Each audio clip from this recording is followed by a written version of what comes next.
welcome. If you're not new, welcome back. My name's Emily, and today we're filming a video in my car because Cooper's inside and I didn't want to record in front of him because obviously it's awkward. I don't know. It's just awkward to film in front of people. I'm going to try and move my steering wheel down. If not, it's all the way down. This is going to be the angle you're getting. I don't really care that much. Actually, I kind of do. We're going to go that back there. So, it's been a while since I sat down and talked to you guys, and I feel like there's a reason for that, and that is because life has been a bit hectic, and not in like the I'm busy all the time kind of sense, more of the like I'm changing, I'm different, like, and I'm not completely different, like, let's be real here, I'm still kind of like but let's address the first big noticeable elephant in the room, and that is my hair. I am not blonde anymore. I am a redhead. Back to like 2017, 2018 Emily, we're loving it. We're liking the vibes. Except I'm not as annoying as I was. I mean, I'm still annoying, but that's besides the point. The last 3 to 4 months of my life have been absolute chaos, and not even really in a bad way, honestly. Like, more of like, you know, things are happening, things are changing. And so we'll start from the last point that y'all saw in my life, which was the Atlanta trip, which was obviously very, very fun. I love Atlanta. It's the second time I've been. 110% will go back. Without a doubt, in my mind, I will go back. It's so gorgeous there, and every single time I go to Georgia, I fall more and more in love with it. And I really don't know how to express how in love with Georgia I am. And maybe that's just because I'm from North Carolina, and North Carolina is boring. But I am so in love with Atlanta. I am so in love with everything about Georgia. Anyways, I'm not going to go rant about that. But last time y'all saw me, I was in Atlanta for Sabrina Carpenter. I was going to go see her on her Emails I Can't Send tour, the first leg of it. And I do have exciting news. Speaking of Sabrina Carpenter, I will be going to see her in May as well on the second leg of her Emails I Can't Send tour. Except this time, I won't be traveling to Atlanta, unfortunately. I will be staying here in North Carolina, and I will be going up to Raleigh to see her, which is about an hour and 30-ish minute drive from me. So, not that bad, not that bad. I'm very excited about that. I am taking my friend Macy, and I'm taking her concert virginity, which I took Cooper's too. If I talk about you in this video, and you know without 110%, you know, whatever, or you know without a doubt that I'm speaking of you in this video, get over it. Because this is a life update. I'm talking about stuff that has happened to me in the last 3 or 4 months. This video is no way intended to be ugly, throw shade, your name will not be mentioned. Nothing about you will be mentioned that could even give a slight hint of who you are. So, get over it. In October was especially a weird month. I lost 3 friends in the span of a 2-week period. Whether they like to say it was unwillingly or not, and that they chose that for me, no, I chose that for them. These were people that I knew were not going to be in my life forever, and it's not that I didn't know that when I first met them, but I definitely knew that after a while, and there was specific reasons to both people, or all 3 people, and that's okay. I am perfectly okay now, and I was okay when I cut them off, and I can say that there was one person in that time span that I had cut off that I cut off for a reason.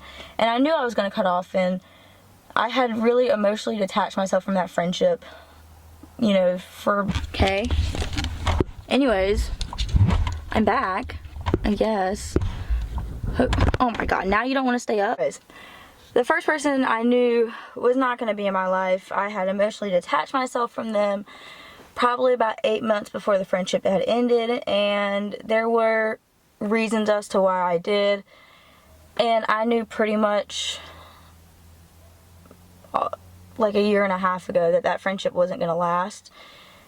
There was reason as to why I knew it wasn't going to last, and there was kind of like this point in our friendship where I looked at the situation and I was like, this person won't be going into 2023 with me.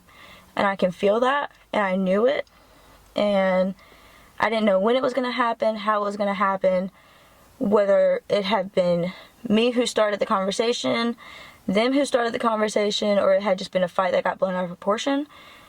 you can guess which option happened. It was the fight that got blown out of proportion. After my Atlanta trip, I had gotten a message, and instead of really trying to argue with them or defend myself, I just said, I can't do this. I said, you know, whatever, and I let it go, let it be, left it alone. There's nothing else I can say to that, and they're living their life, doing what they want. I don't really care what they're up to. I don't care to know how they're doing. And I hope they feel the same about me, because when I genuinely say these people that I cut out of my life in October, I never want to see again, I truly mean it. And I don't mean that in any like ill intent. I don't mean that harmfully, but I really want nothing to do with these people ever again. October in general was a very weird month. I had lost 3 friends, and then I turned 20, so I'm officially out of my teenage years. And it was just an awkward step in my life. Like, I felt like when I had cut these people off, and especially a certain one, which is the one I was just talking about, I was leaving a big chunk of my teenage years behind, because I spent almost 4 years with one of these people as my friend, and they were super involved in my life. And I would never say that this person did not have an impact on me, or that they did not help me at one point in my life grow to who I am now, because they truly did. And if without them, I probably would not be where I am now. You know what I'm saying? Like, I'm not saying that they did not contribute to my growth at one point, but as of right now, they were no longer contributing to my growth. And that's fine. And I probably wasn't contributing to theirs either. I felt lonely, but not in the sense of like I'm sad. It was more of like, things are changing. I'm growing. I'm learning who can sit at my table, who can't. And that's how it was getting lonely. I was growing, and I was really going through this walk, and I was just like, you know, what now? What's next? How do I go from here? Where do I go from here? And I really didn't know what was to come. And the rest of October, really, I spent a lot of time self-reflecting. I spent a lot of time reflecting on these friendships and just being like, wow, like maybe this was what was needed to kind of give me that push into what I want to be. In October, I started dabbling in my spiritual journey again, which I have not done in nearly 2 years. So I was really, really happy to get back into that, and I have been doing that ever since. And while I am only on a starter basis, I definitely can say that things are changing around me, and I feel like that has a lot to do with what kind of started everything, like jump started it, definitely. November was not very eventful, but it did bring along a new opportunity. And for those of you who do not know, I am getting my bachelor's in elementary education. I'm going to hopefully be a 4th grade teacher by the time 2026 rolls around, and that is my end goal. So in November, I finally decided that, hey, I want to be a substitute, and here I am. I ended up going to the orientation. I did everything I had to do, and now I am a TA for a little girl in a school in my local district, and I have been with her for around a month now. And she is the sweetest little thing. She is physically disabled, so she kind of just needs my help. You know, I'm kind of like her extra set of arms, like her extra set of hands. You know, sometimes she's in an electric wheelchair. She can't really, you know, do a whole lot, but she's so sweet. Love her to death, and it has been the most magical experience for me. And I really can't thank the school district enough for just like welcoming me in with open arms and like really accepting me for what I am, who I am, and kind of being patient with me as I'm learning the ropes and learning the student herself, because she is a little bit, she'll pull your leg. So I've been learning her, and the teachers there are so incredible. They have given me advice left and right, and like I started looking around me more and kind of just noticing vibes, noticing things that were off. And I can honestly say that I have found people who benefit me and I benefit them, and they're helping me with my growth, I'm helping them with theirs, and I think that is what is really important. There is just a lot that 2022 taught me, and 2022 was honestly the best year of my life. Were like bad moments, good moments, iffy moments. Like 2022 was an amazing freaking year for me, and I can quite literally say that. I traveled so much and it was so fun. I got to go to Georgia twice last year, which was something I never thought I'd be able to do, which was go out of state twice in a year. That's pretty cool because as a kid I didn't grow up getting that kind of privilege. I did not go out of state until I was 14 years old, and it wasn't even with my family, it was with my best friend's family.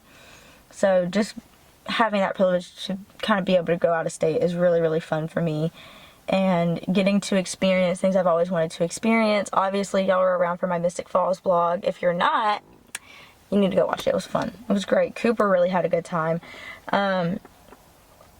I got to experience Mystic Falls. I got to go back to Atlanta in October, and I got to experience Atlanta again, more in depth this time though, because I have not shared this story yet, but the last time I went to Atlanta was a little bit messy. So eventually I'll share that story, but I feel like that's just one of those things. Like, I can't really control what happened there. And I feel like the last 3 months of 2022 were when things got tough for me and when things got hard, and that was when I really felt myself changing. And I even, like, I was telling my friend Macy this like weeks ago. I was saying, you know, when I came into 2022 from 2021, I didn't really feel any different. I felt like the same person. I hadn't really made much growth, and I know it sounds like weird, but I think I blame that on the people who I was around at the time, because I feel like a lot of them were holding me back, truly, and I think I was holding them back too. I think we were all holding each other back. And once October had hit and I had gone through all that stuff within 2 weeks, and then, you know, it was just constant, like, different changes after, like, back to back to back to back.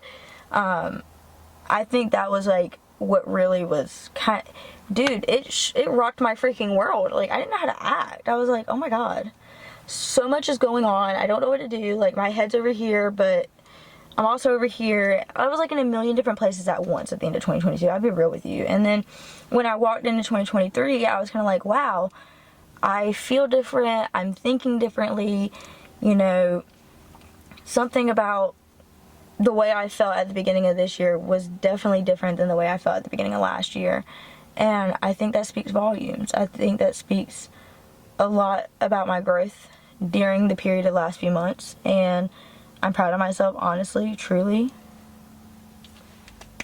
But I'm gonna start making more videos. I'm gonna start doing more. I want to start doing more. I want to do like a morning routine kind of thing, because especially since I'm teaching every single day of the week now, obviously my stuff has changed a little bit. So I'm getting up at like 6:30 in the morning every day, and not getting home till what, like 2:30. So everything's changed.